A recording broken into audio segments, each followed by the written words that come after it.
The Modernism was an international cultural movement which affected literature and arts in the first decades of the 20th century. They interrupted the transmission of classical knowledge, literature, arts, and science. For the modernist artist, history is a negative thing. Only the present is very important. Modernist artists and writers broke down the limitation of space and time like Eliot. Eliot was born in the US. He was a poet, an essayist, and a literary critic. He won a Nobel Prize for Literature. He converted to Anglicanism. He theorized the mythical method, objective, correlative, and impersonality of the artist. The impersonality of the artist, the poet's task, is not to present, but to represent, not to say, but to show. The object correlative gives the universal formula of an emotion. His masterpiece is The Wasteland. It was defined by Eliot as a heap of broken images. The poem is a mirror of a chaotic reality.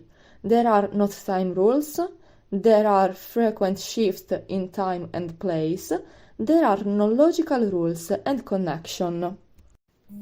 We know that the modern poetry began with imagism, which was invented by American poet Ezra Pound.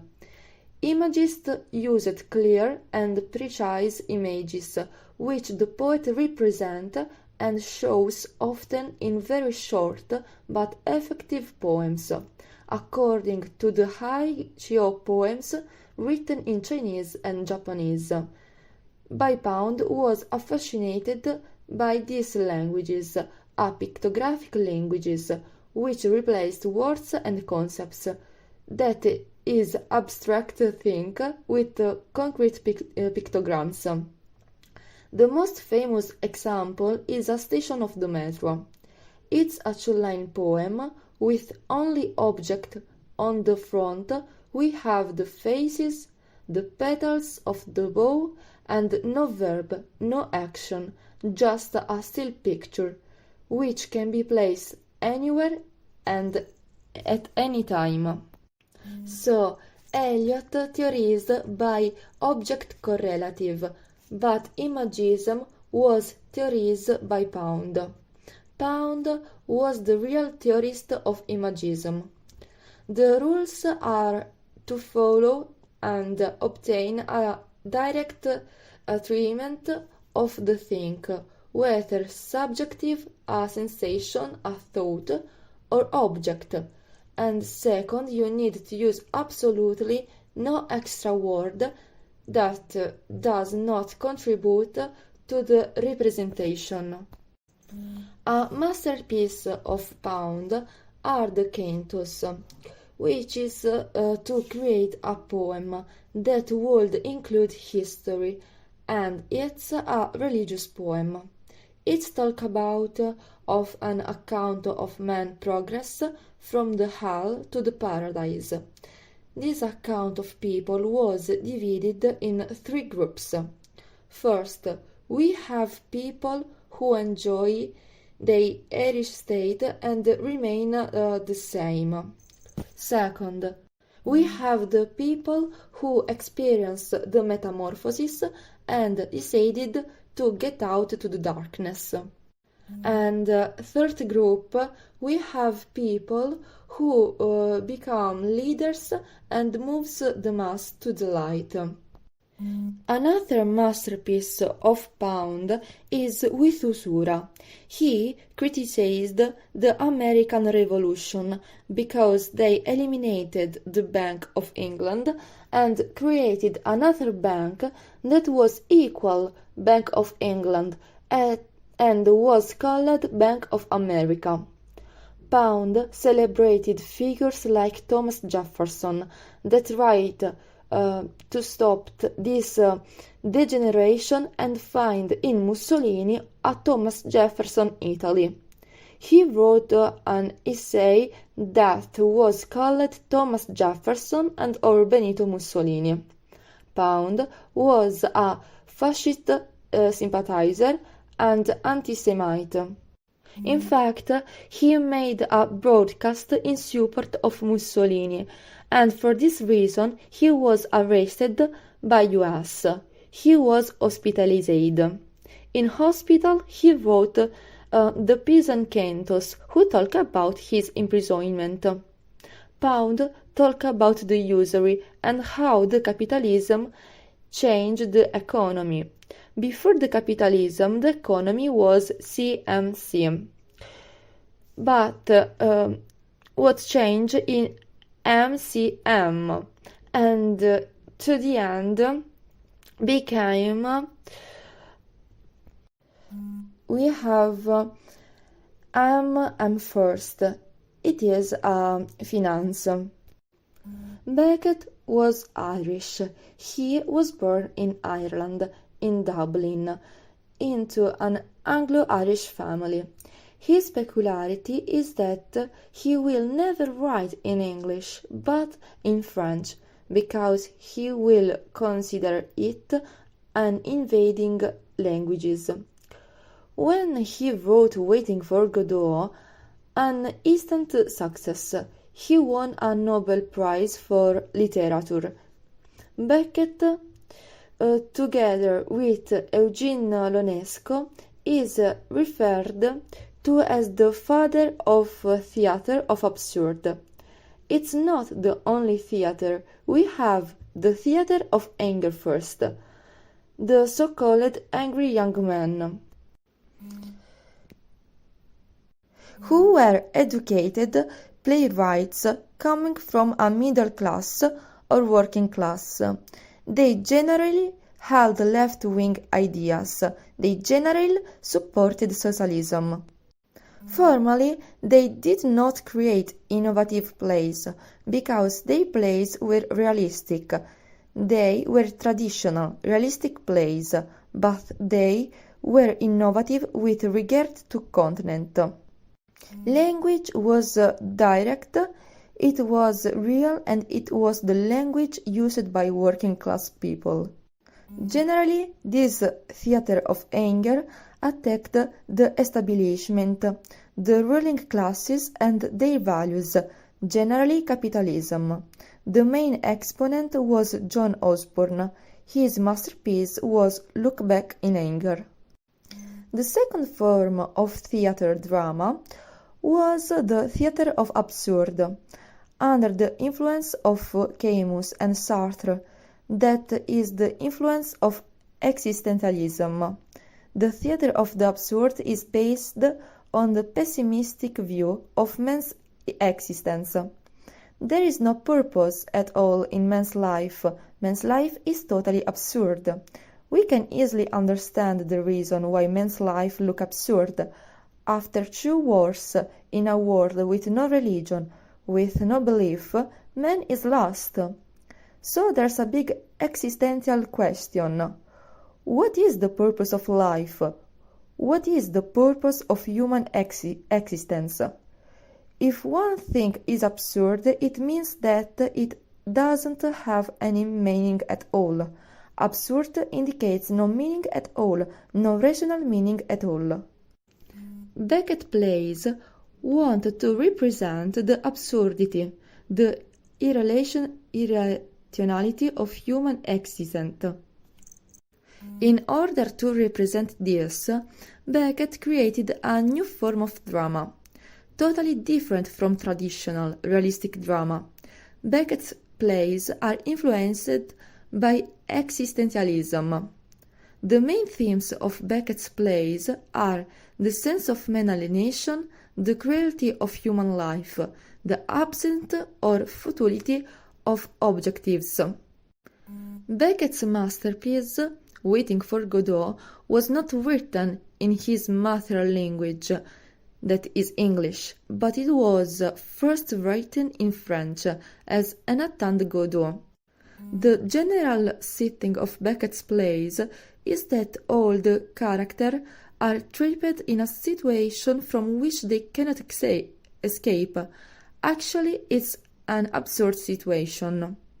We can understand the features of an absurd play, of the theater of the absurd, by considering the difference between a traditional play and an absurd play. In traditional drama, there is a story developing in time. There's a setting in place and time. The society is portrayed through realistic characters, real characters who move, who act in a definite period of time. We exactly understand when and where the action is set, and the audience can identify themselves with the characters as they see, they feel that they are real people. On the other hand, Waiting for Godot has no story, no plot. Nothing ever happens in Waiting for Godot. On the stage, the characters speak, but they do not really communicate. They do not really act. They don't do anything. They just talk to fill up their empty time. Sometimes they are quiet, but those silences are as important as words. All they do is quarreling, discussing, but discussing about nothing. There's nothing real that they talk about. For example, they spend their time putting on and off their boots. They just want to fill up their time to avoid silence, because silence indicates emptiness and absurd. If they keep quiet, they realize how absurd, how meaningless their condition is. The peculiarity of Waiting for Godot is a two-act play, but there's no difference between the first act and the second act. James Joyce was born in Dublin. Ireland was the center of paralysis. Irish people were passive, unwilling or unable to rebel against the British rule. Dubliners is a collection of 15 short stories about people living in Dublin. The dominant theme of the 15 short stories is the failure to find a way out of the paralysis. Each short story opens in medias res, when a turning point is going to occur in the life of the protagonist. This critical moment is called an epiphany. An epiphany is the sudden manifestation of a hidden or removed truth, a fear, a secret wish. It is a spiritual revelation caused by an external object, an unexpected situation, a song, an image. After the epiphany, the character changes his understanding of himself and the reality around him. The Dead. Gabriel Conry is a college professor and a literary critic. He embodies what Joyce would have been if he had not escaped Dublin. Gabriel and Greta, his wife, are at a Christmas party at Gabriel's house, 3 unmarried women. On that night, Greta hears a song that reminds her about a guy, Michael Furey, who used to sing it and who died for her love when he was 17. Greta seems to be very distant and moved. She is still thinking about that song and that boy. Gabriel asked her, "What did he die of?" "I think he died for me." Greta's answer is a real epiphany for Gabriel. He has never had anything or anyone to live or to die for.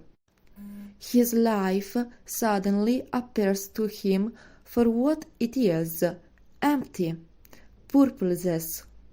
Michael is the only character who dies in the story, but he proves to be the only person who has truly lived.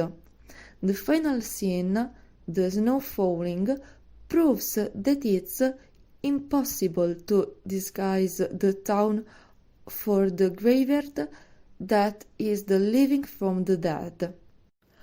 A portrait of the artist as a young man is an autobiographical story of Stephen Dedalus, a young Irish written that is Joyce's fictional double. He's a rebel against his family, his religion, his nation. Dedalus escapes the labyrinth using wax wings, and Stephen is a martyr for art. He goes on a voluntary exile to France to break the rules and live his life as an artist. In Ulysses, Joyce's masterpiece, Stephen Dedalus returns to Dublin. He has failed as an artist. Now he is only a simple teacher. The story is set in Dublin on a single day. Stephen has lost his father figure. Simon Dedalus has cut him out of his life.